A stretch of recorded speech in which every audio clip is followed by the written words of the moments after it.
सुख सागर चौथा स्कंद चौथा अध्याय। इस अध्याय में आज हम पढ़ेंगे सती जी का दक्ष प्रजापति के घर जाना तथा योगाग्नि द्वारा अपना देह त्याग करना।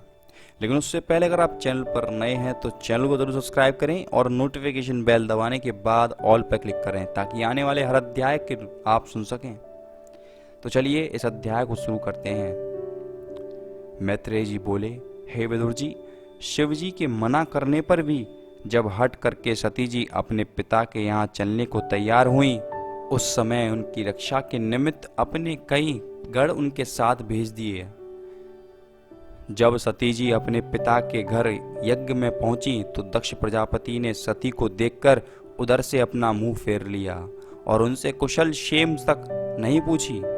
अपने पिता को रुष्ट देखकर सती जी अपने मन में सोचने लगी कि यह सब पति की आज्ञा न मानने का ही फल है, अतः मुझे यहाँ से लौट जाना चाहिए। सती जी की माता के अलावा जो अन्य स्त्रियां उस यज्ञ में आई थीं, वे यह सोचकर कि कहीं दक्ष प्रजापति बुरा ना मान जाएं, सती जी से प्रेम से बोली तक नहीं। यह सब हाल देख सती जी बहुत दुखी होकर यज्ञ भूमि में बैठ गईं।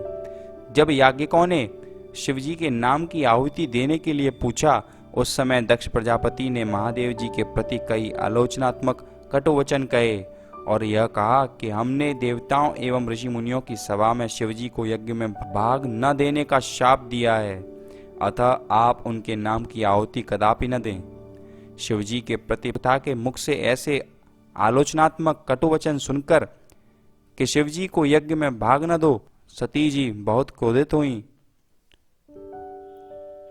वे यज्ञ मंडप से उठकर खड़ी हो गईं और अपने पिता को सुनकर इस तरह कहने लगी, हे पिता, आप शिवजी की महिमा को नहीं जानते।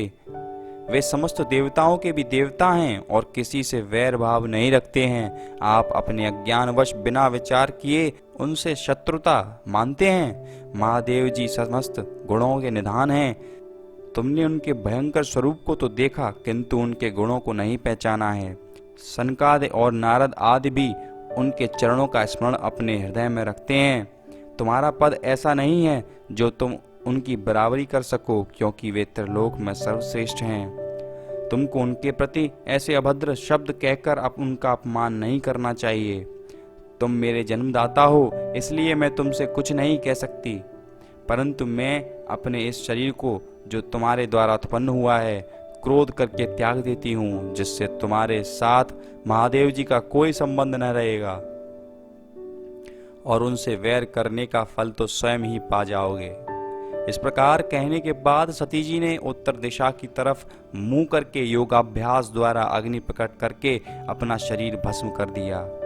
जब शिवगणों ने सती की यह दशा देखी तो उन्होंने क्रोधित होकर उपस्थित जनों को मारने के लिए अपने अस्त्र शस्त्र उठा लिए। उस समय शिवगणों की मन की बात जानकर भृगु ऋषि ने उस रक्षा के निमित्त कुछ मंत्रोच्चारण करके अग्निकुंड में आहुति दी। उस आहुति के फल स्वरूप अग्नि पुरुष वेताल एवं वीरभद्र नामक 3 व्यक्ति प्रकट हुए। जब तीनों ने यज्ञ कुंड से प्रकट होकर ऋषियों से कहा, हे महात्मन, आप हमें जो भी आज्ञा देंगे हम उसका अवश्य पालन करेंगे। भृगु ऋषि उनसे बोले, जो इस यज्ञ का विध्वंस करना चाहते हैं, इसलिए तुम उनको यज्ञशाला से बाहर निकाल दो। यह सुनते ही उन तीनों ने शिवगणों को यज्ञशाला से बाहर कर दिया। और इसी प्रकार यहाँ पर चौथा अध्याय समाप्त होता है। लेकिन अगर आप चैनल पर नए हैं तो चैनल को जरूर सब्सक्राइब करें और नोटिफिकेशन बेल दबाएं ताकि आने वाले हर अध्याय को आप सुन सकें। और इस वीडियो को लाइक करें, शेयर करें, ताकि जितने भी हमारे भारतीय लोग अपनी संस्कृति से विमुख हो चुके हैं उन्हें हम अपनी संस्कृति की ओर वापस से रुझा सकें।